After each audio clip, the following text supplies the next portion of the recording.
Hi, welcome to Nanamasta channel. ఈ శనివారం episode వచ్చేసరికి చాలా బాగుంది. ఒక్కొక్కరికి నాగార్జున గారు అరటికాయ ఒలిసి నోట్లో పెట్టినట్టు చాలా చక్కగా చెప్పారన్నమాట.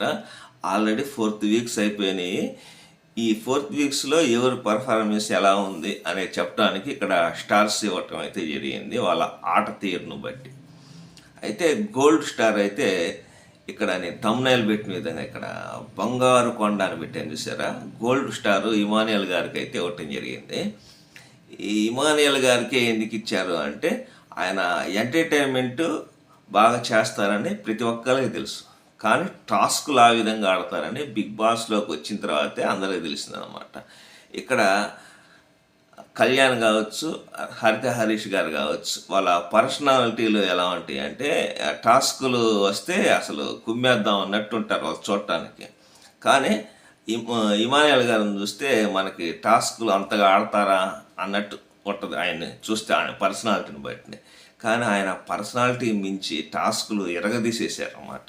మనకి స్టార్టింగ్ నుంచి చూసుకున్నట్లయితే రిజల్ట్ ఏదైనా కానివచ్చు, ఇక్కడ టాస్క్లు అయితే మటుకు చాలా బాగా ఆడారు.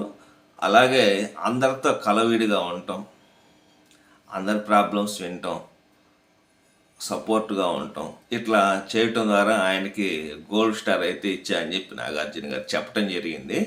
తర్వాత ఇంకోటి వచ్చేసరికి తమ్నైల్లో చూసినట్టయితే మీరు తమ్నైల్లో పెట్టారు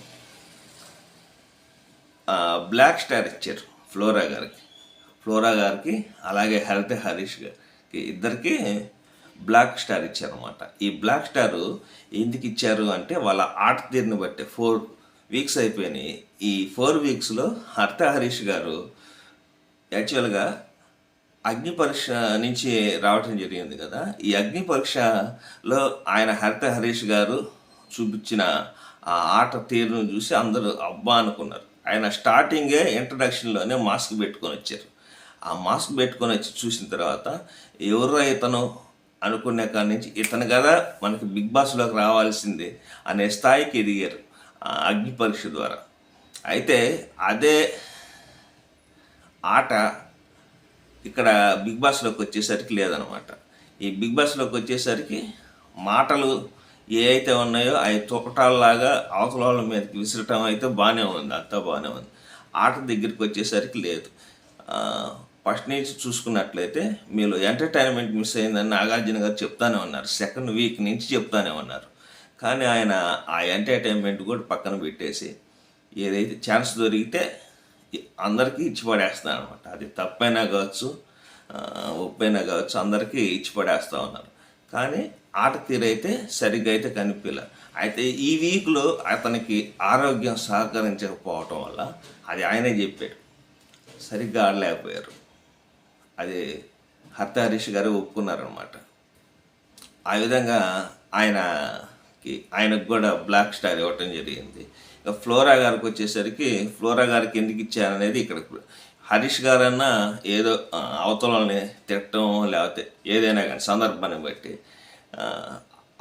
అవతల వాళ్ళతో గట్టిగా మాట్లాడటం కానీ ఇట్లా చేయడం జరిగింది. ఫ్లోరా గారు అయితే ఎంతసేపు సంజన గారి పక్కన అట్లా తప్పితే ఇంకా ఆమె పెద్దగా ఆడింది అయితే కనిపించట్లేదు.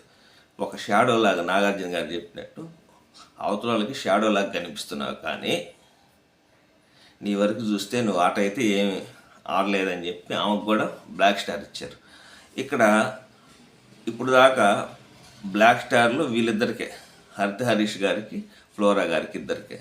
ఇక్కడ చూసుకున్నట్లయితే ఫ్లోరా గారు బాగా ఆడితే నెక్స్ట్ వీక్ ఎలా అయినా ఉండగలరు. ఆమె కనుక బాగా ఆడలేదను ఇక్కడ అందరూ బాగా ఆడేవాళ్ళు, ప్రతి ఒక్కరు. శ్రీజ గారు చూడండి, యాక్చువల్గా ప్రియా గారు వెళ్ళిపోయిన తర్వాత శ్రీజ గారు కూడా బయటికి వెళ్ళిపోతారు అని అందరూ అనుకున్నారు. కానీ ఆమె ఆడతీరు వలన ఆమె బిగ్ బాస్లో ఉండగలిగారు. ఇప్పుడు మీరు కనుక వీళ్ళు సరిగ్గా ఆడలేకపోయారు అనుకోండి, ఆమె బయటికి నెక్స్ట్ వీక్ కంపల్సరీగా ఒకవేళ నామినేషన్లో ఉంటే కంపల్సరీగా బయటకు వచ్చే అవకాశం ఉంది. ఇక్కడ ఉన్న వాళ్ళందరూ బాగా ఆడేవాళ్ళే, అందరు హౌస్మేట్స్ అందరూ చూసుకుంటే ప్రతి ఒక్కరు బాగా ఆడేవాళ్ళు.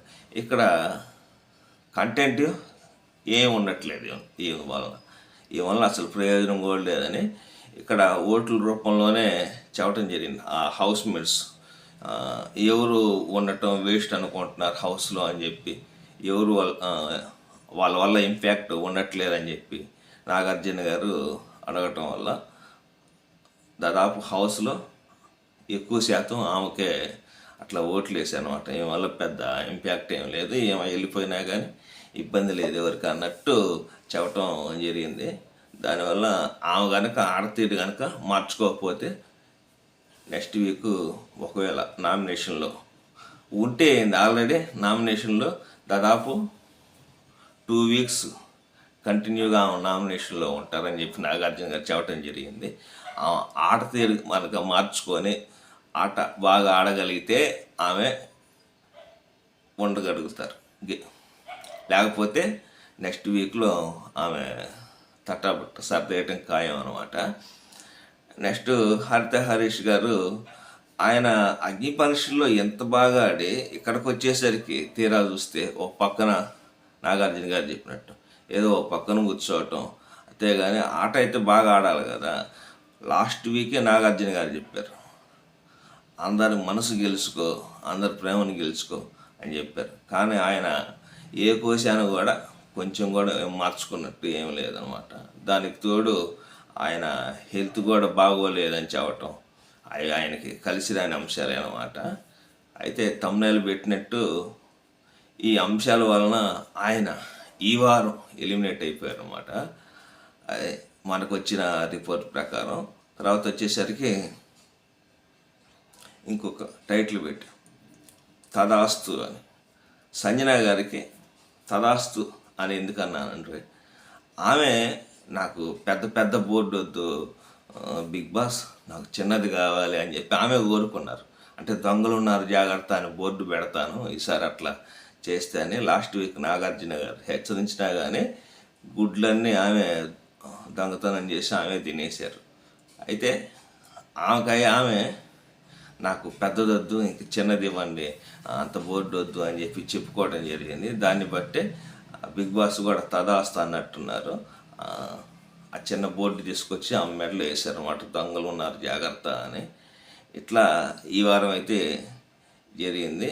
అయితే ఇక్కడ హరిత హరీష్ గారు దాదాపు ఆయన టాప్ 5లో ఉంటారని చెప్పి అందరు అనుకున్నారన్నమాట. అంటే అతని మాట తీరు కానీ ఆయన ఆడే ఆట కానీ అగ్ని పరీక్షలో చూసినట్లయితే ఆయన ఉంటారని చెప్పి ప్రతి ఒక్కరు అనుకున్నారు. కానీ ఆయన 4th వీక్లోనే ఎలిమినేషన్ అవ్వటం అనేది కొంచెం, అంటే మనం ఆయన మీద ఎక్స్పెక్టేషన్ పెట్టుకున్న వాళ్ళకి చాలా బాధ అయి ఉండొచ్చు. ఆయన ఎలిమినేషన్ అయిపోవటం మీకు ఎలా అనిపించింది అనేది కింద కామెంట్ బాక్స్లో తెలియజేయండి. Okay, thank you.